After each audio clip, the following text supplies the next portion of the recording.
स्वागत है।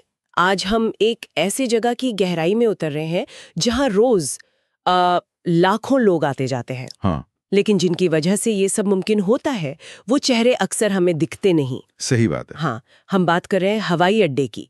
हमारे पास जो स्रोत सामग्री है, एयरपोर्ट के गुमनाम हीरो, करियर और भूमिका, उसी से आज हम जानेंगे उन कई किरदारों के बारे में जो पर्दे के पीछे, मतलब इस पूरी विशाल मशीनरी को चलाते हैं। बिल्कुल।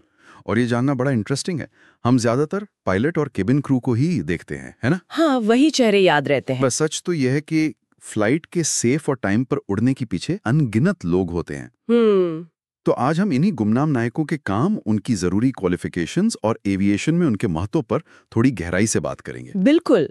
तो चलिए शुरू करते हैं शायद सबसे महत्वपूर्ण भूमिकाओं में से एक से, एयर ट्रैफिक कंट्रोलर, एटीसी। हाँ, आसमान के ट्रैफिक पुलिस।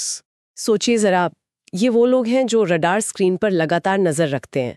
हवा में सैकड़ों प्लेन्स, उनको सेफ दूरी पर रखना, उन्हें उतारना, उड़ाना, इसके लिए साइंस या इंजीनियरिंग में डिग्री चाहिए और फिर स्पेशल ट्रेनिंग भी। जी। जिम्मेदारी बहुत बड़ी है, तो जाहिर है सैलरी भी अच्छी होगी, करीब 4.5 लाख रुपए से 4 लाख रुपए महीना। हाँ, ये आंकड़ा सही है। और ये जानना भी जरूरी है कि उनकी एक छोटी सी चूक, मतलब एक जरा सी गलती, हाँ, सोचकर भी डर लगता है, कितनी भारी पड़ सकती है। ये बहुत ही हाई प्रेशर जॉब है। फोकस और तुरंत फैसले लेने की क्षमता चाहिए। बिल्कुल। वे सही में पूरे एयर ट्रैफिक सिस्टम की रीढ़ हैं। हर कमांड सेफ्टी के लिए होता है। अच्छा, तो हवा में तो एटीसी हो गए, अब जमीन पर आते हैं। प्लेन लैंड होने के बाद या टेक ऑफ से पहले पैसेंजर्स सबसे पहले किनसे मिलते हैं? वो होते हैं ग्राउंड स्टाफ या पैसेंजर सर्विस एजेंट्स। हाँ, वही जो चेक इन काउंटर पर मिलते हैं, बोर्डिंग पास देते हैं, सामान टैग करते हैं। बिल्कुल, बोर्डिंग गेट पर भी मदद करते हैं। ये सारी जिम्मेदारियां उनकी हैं। इनके लिए क्या चाहिए होता है? शायद 12वीं पास? हाँ, कम से कम 12वीं पास और अच्छी कम्युनिकेशन स्किल्स बहुत जरूरी हैं। शुरुआती सैलरी करीब 18,000 से 35,000 के आसपास होती है, फिर एक्सपीरियंस के साथ बढ़ती है। और ये लोग पैसेंजर एक्सपीरियंस के लिए कितने जरूरी हैं? बहुत ज्यादा। उनकी स्माइल, उनकी मदद करने की इच्छा, या कभी फ्लाइट लेट हो जाए तो कैसे वो सिचुएशन संभालते हैं। हाँ, गुस्सा तो उन्हीं पे निकलता है अक्सर। बिल्कुल। ये सब यात्रा को अच्छा या बुरा बना सकता है। वो एयरलाइन का जमीनी चेहरा है। सही का। अच्छा, फिर आते हैं वो ऑफिसर्स जो नियम कानून देखते हैं, इमिग्रेशन और कस्टम्स। जी, ये भी बहुत महत्वपूर्ण है। इमिग्रेशन वाले तो इंटरनेशनल पैसेंजर्स के पासपोर्ट, वीजा वगैरह चेक करते हैं। और कस्टम्स वाले वो ये देखते हैं कि कोई गैर कानूनी सामान देश में आ या जा तो नहीं रहा। सही। इन रोल्स के लिए अक्सर ग्रेजुएशन चाहिए और फिर सरकारी एग्जाम्स जैसे यूपीएससी या एसएससी क्लियर करने होते हैं। ओके, मतलब ये सरकारी नौकरियां हैं। हाँ, और सैलरी सरकारी ग्रेड के हिसाब से होती है। 50,000 से शुरू होकर 1.5 लाख महीना या उससे ज्यादा भी जा सकती है। और इनका काम सीधे सीधे देश की सुरक्षा से जुड़ा है। बिल्कुल। वे देश के एंट्री गेट पे गार्ड्स की तरह हैं। नियम फॉलो करवाना और साथ ही गलत एक्टिविटीज पर नजर रखना, बहुत बारीकी और अलर्टनेस चाहिए होती है। और प्लेन की अपनी सेफ्टी, मतलब टेक्निकली सब ठीक है या नहीं। हाँ, वो जिम्मेदारी है एयरक्राफ्ट मेंटेनेंस इंजीनियर्स की।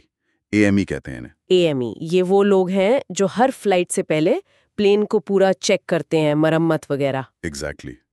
पूरी जांच, जरूरी मेंटेनेंस, रिपेयर, सब कुछ। इसके लिए एक स्पेशल एएमई कोर्स करना पड़ता है और डीजीसीए से लाइसेंस लेना होता है। डीजीसीए यानी directorate general of civil aviation. जी, लाइसेंस जरूरी है। और एक्सपीरियंस के साथ इनकी सैलरी भी 40,000 रुपए से शुरू होकर 1.5 लाख रुपए महीना तक पहुंच सकती है।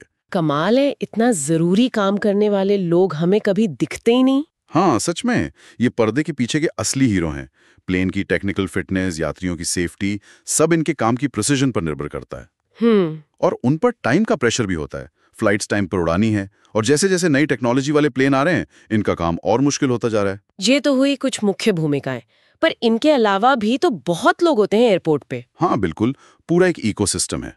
जैसे सीआईएसएफ के जवान हमारे सामान की चेकिंग करते हैं। हाँ, सेंट्रल इंडस्ट्रियल सिक्योरिटी फोर्स। उनकी सैलरी 30,000 रुपए से 80,000 रुपए के बीच हो सकती है। फिर वो जो भारी भारी बैग्स उठाते हैं, बैगेज हैंडलर्स। हाँ, उनका काम फिजिकली बहुत डिमांडिंग है। सामान लोड करना, अनलोड करना। सैलरी रेंज थोड़ी कम होती है, शायद 12,000 रुपए से 25,000। लेकिन उनके बिना हमारा सामान कैसे मिलेगा? बिल्कुल, CISF सिक्योरिटी की पहली दीवार है और बैगेज हैंडलर्स लॉजिस्टिक्स का अहम हिस्सा।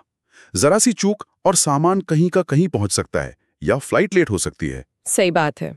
और फिर सफाई कर्मचारी भी तो है, इतना बड़ा एरिया साफ रखना। जी, उनकी सैलरी शायद 10,000 20,000 रुपए के आसपास, पर उनका काम कितना जरूरी है। और दुकानों और फूड कोर्ट्स वाले लोग, रिटेल और हॉस्पिटैलिटी स्टाफ? हाँ, वो एयरपोर्ट के माहौल को थोड़ा बेहतर बनाते हैं। इंतजार का वक्त आसानी से कट जाता है। उनकी सैलरी 15,000 से 40,000 तक हो सकती है, डिपेंड करता है रोल और ब्रांड पर।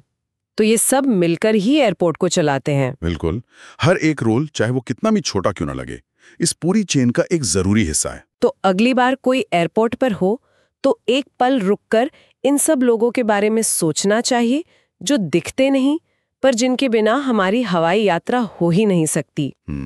पायलट से लेके सफाई कर्मचारी तक हर कोई ये सच में एविएशन सिस्टम के गुमनाम नायक हैं। और ये सोचना भी बड़ा दिलचस्प है कि ये सब रोल्स एक दूसरे से कैसे जुड़े हैं, इंटरकनेक्टेड हैं। हाँ, कैसे? जैसे मान लीजिए बैगेज हैंडलिंग में थोड़ी देर हो गई, ओके, तो प्लेन टाइम पर पुशबैक नहीं कर पाएगा। इससे ATC का शेड्यूल बिगड़ेगा, आगे की कनेक्टिंग फ्लाइट्स पर असर पड़ेगा। मतलब एक जगह की छोटी सी प्रॉब्लम पूरे सिस्टम को हिला सकती है। सही। ये दिखाता है कि इस इकोसिस्टम में हर एक इंसान का काम कितना महत्वपूर्ण है, हर कड़ी जरूरी है।